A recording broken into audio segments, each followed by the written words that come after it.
What's up, YouTube? Today we got the XR70, and even though it doesn't look like it, the forks are absolutely grenaded. So in today's video, we're going to take care of that. We're going to rebuild these bad johns and get them back in tip-top racing condition.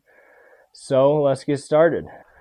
Alright, so to get started here, we're going to yank the fuel vent hose, and we're going to rip off this front number plate, which has seen better days. We'll rip off this bar pad while we're at it, which has also seen better days.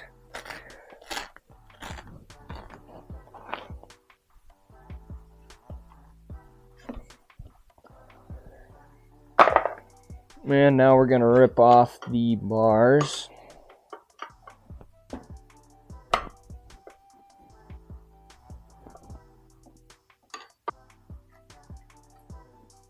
So I think now we got to rip off the front tire and brake, and then we can get these forks off. So I need 14 and 19 mil. Rip this axle right off.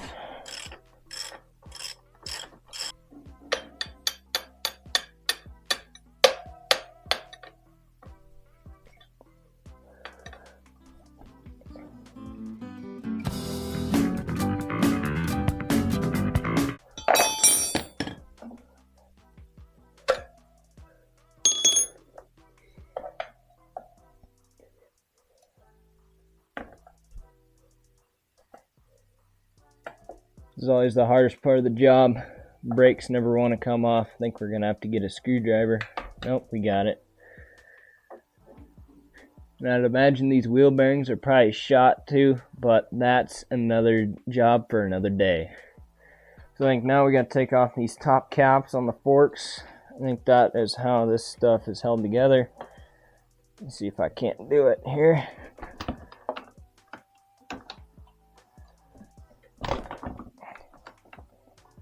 There's one of them. There's the other one. I think I even put sockets in these things because the springs were a little too soft for most adult children like me. So we got a little bolt for the brake line down here.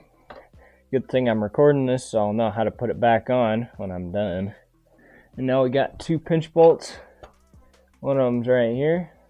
The other one's over here. And I think the forks will come out now. And what I'm going to do is drop them down a little bit, tighten them back up, and I'll grab, I think, a 19, pop off the cap. I lied, it's actually 22 mil. Should come off pretty easily. We'll just get them loosened up and take them the rest of the way off on the bench.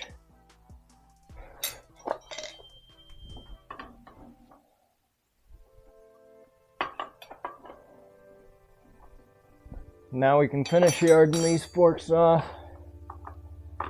Loosen up these clamps again. Should slide right on off. There's the driver's side. And there's the passenger side. Now we gotta see if we can pop these things apart. So now we just gotta take this top cap off.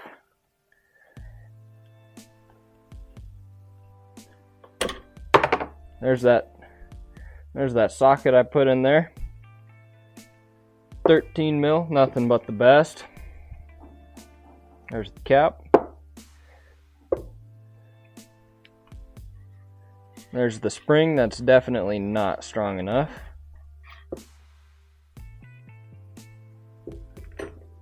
Now the moment of truth, let's find out how much oil is still in this thing. Not very much, but I know these things don't hold that much anyway. You gotta pump it a little bit to make sure you get everything out of the dampener. And now I think you gotta take this Allen out or something. I don't know, I've never taken these forks out, but there's something that holds that dampening assembly in, and you probably can't get the fork apart until you take that out. So let's find out. And I usually try and do these one fork at a time so I don't get any of the stuff mixed up. I don't think that there's anything wrong with getting it mixed up, but I like to keep everything with the fork that it was in. So yeah. Alright, so we got this bolt out here. I'll show you guys how to pull it out on this other fork right now. Alright, so the procedure for getting this bottom Allen off, you want to heat this thing up. There is some Loctite on it, so we'll heat it up for a minute or two. Just give us a little bit of a fighting chance to get this thing off.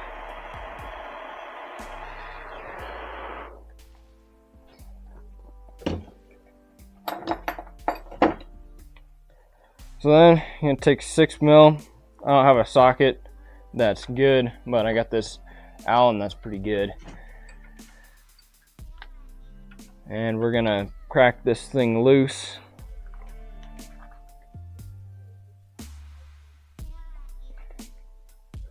And if it don't come, yeah, heat it up a little more. There it is. Now it's just spinning. So what you got to do is get a long extension, and this is an 8mm socket on it. And you're gonna want to stick it in the upper end of the fork, all the way down. I don't know if this is the right size, but it seems to work, and it lets you spin this thing off over here. So then you just spin the Allen off down here at the bottom, and we're going to take it over to the oil pan because I think there's still some oil in there. So you're going to want to spin off this Allen down here and keep your tool in the upper, and then it's probably hot still. Grab it with some pliers. There's a little bit of oil right there.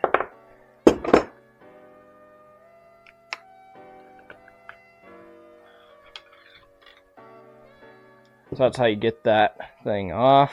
So now what we gotta do is pop the dust seal off. Just like that.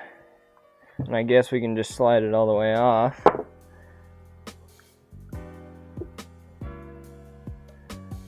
So it's just like any other pair of forks.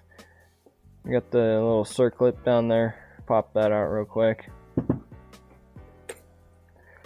Just like that, pretty easy. Slide it off. And in theory, fork should come apart now. Main seal is right there.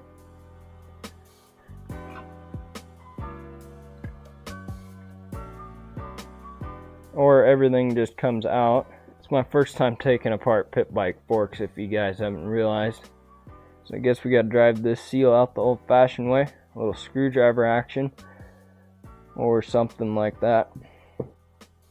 So I got the seal on the move here, and all I did is I threw it in the vise just because I knew it was going to be a little stiff in there.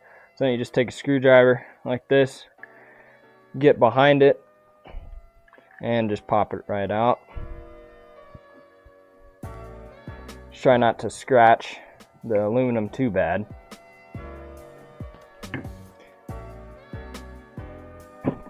There it is. So there's the seal. Looks pretty beat up. Still some of the factory grease in there. So we'll get it tuned up here. So for seals, here we got all balls. You gotta have all balls, or you got no balls, if you know what I mean. So they're Taiwan or whatever. It's probably not as good as the original, but they're way cheaper, and probably gonna get rid of this bike in a couple years anyway. So we're gonna throw in these. Should do the trick. Most of the time I'm just wheeling this bike around anyway, so it's not like the front tire's on the ground all the time. And with these seals, this is gonna be the outside. Spring side faces the oil, and this other seal here is just kind of like a secondary dirt seal. It's always good to see when the oil from both of the forks is a different color and there's a bunch of shit in there. Alright, so I ended up taking both forks apart. Since I don't have the oil, figured I might as well get everything apart and clean it off. I ended up hosing out the lowers. They had some big old turds down in there. I don't know why there'd be turds in there, but there was turds in there. So I hosed them out, and we're gonna let them dry. It's aluminum, so there won't be any rusting problems. Clean the rest of the stuff up enough. So once we get the oil, we'll throw the seals in and get her back together.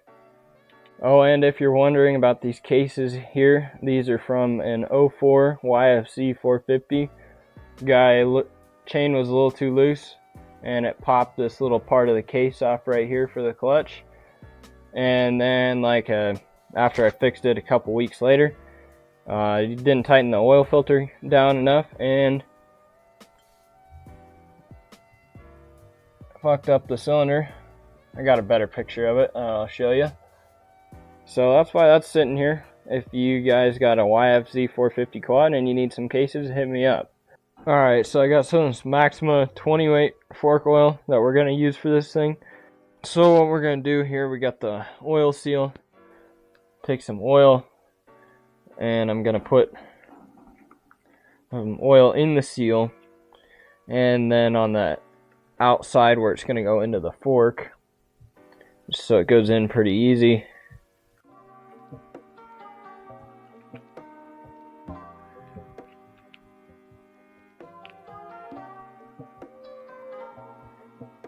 So then you're going to want to put the spring side down, holds the oil in, and then I was able to just push it in, at least partially in to about this point, and then I have an 1.8" socket. I left it outside, but it fits pretty much perfectly in here, as good as I could get, and pound it down until you get it pretty much all the way seated. You'll see that the little lip for the circlip come up, and you should be able to get the circlip in. So this is what it should look like once you get it. You can see that little groove there for the circlip all the way around. So now you can take the circlip,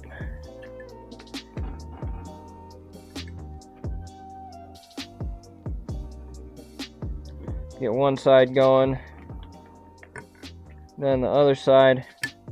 Make sure you hear and see it snap all the way in, just like that. And I guess since this thing's a little different setup than the big bikes, we can put the dust seal in right now too. So what I've been doing is I put a bunch of grease in the dust seals, as you can see, and basically what this does is when you get dirt and stuff going in there, the grease will capture the dirt and at least give it a little longer before it gets to the main oil seal and tears it or whatever. So that's how I've been doing them. So I got the fork leg cleaned up here. Wasn't really dirty. And I'm going to put some oil on the surface that's going to go into the seal.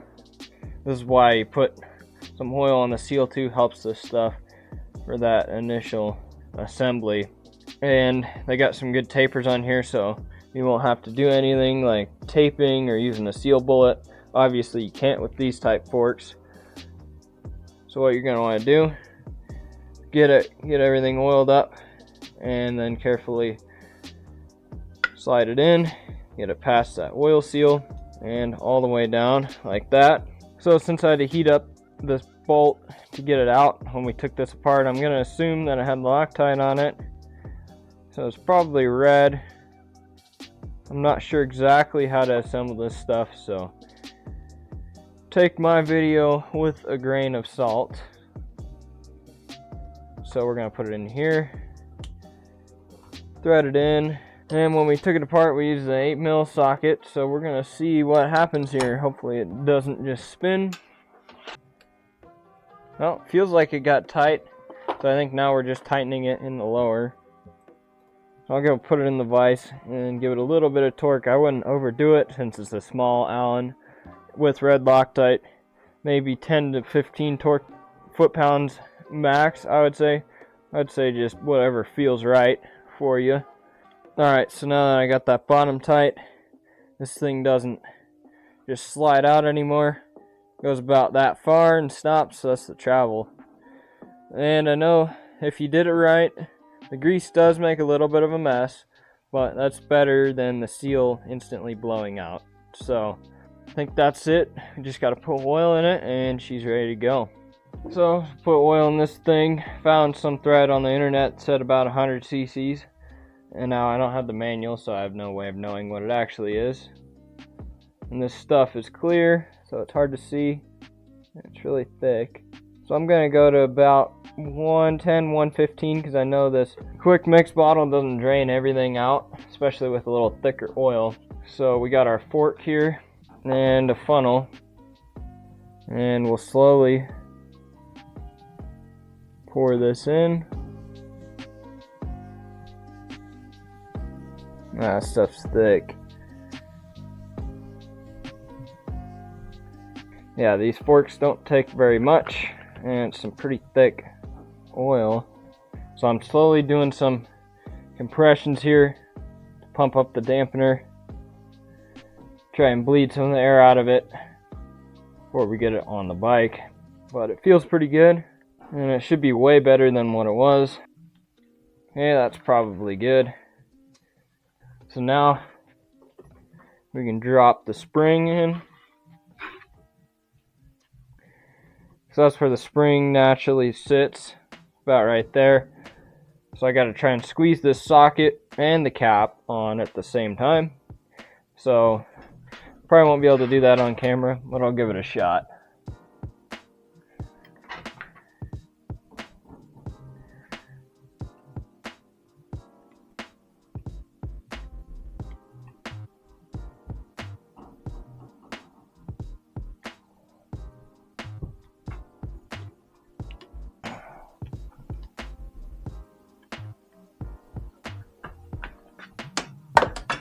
Yeah, not gonna happen. Alright, so I got both forks done. Now what I'm gonna do is I'm gonna slide them into the bottom triple clamp, just enough, torque them, and then we'll slide them all the way up.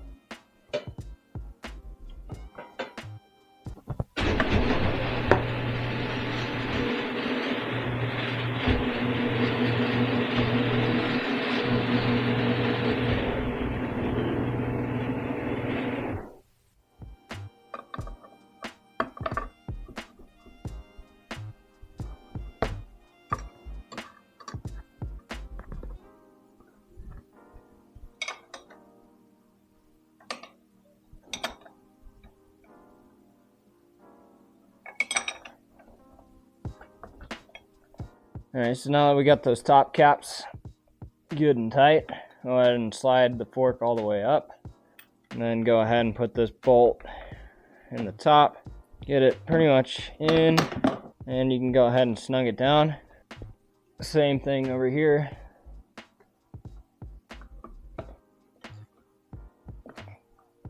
And now we can get the bottom triple clamps. There probably is torque specs for this, but since I don't have the manual, we're just going with good and tight. Don't over torque it. So now we can get the bars back in their spot and mark them, so we're just gonna guess about where they're at. So I think they're about right here, just based on where the controls are at. Good enough for the pit bike. So now we can throw the front number plate on. I should get a new one, but it's whatever. At least this one looks better than the stock XR70. And we'll throw the bar pad on at the same time.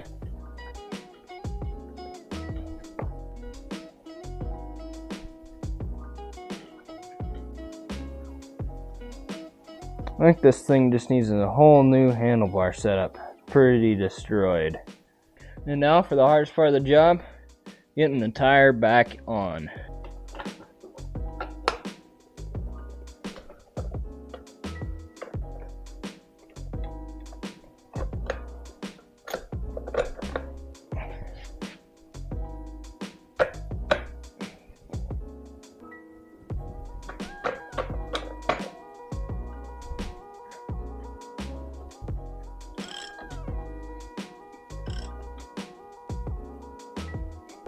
Alright, there you go.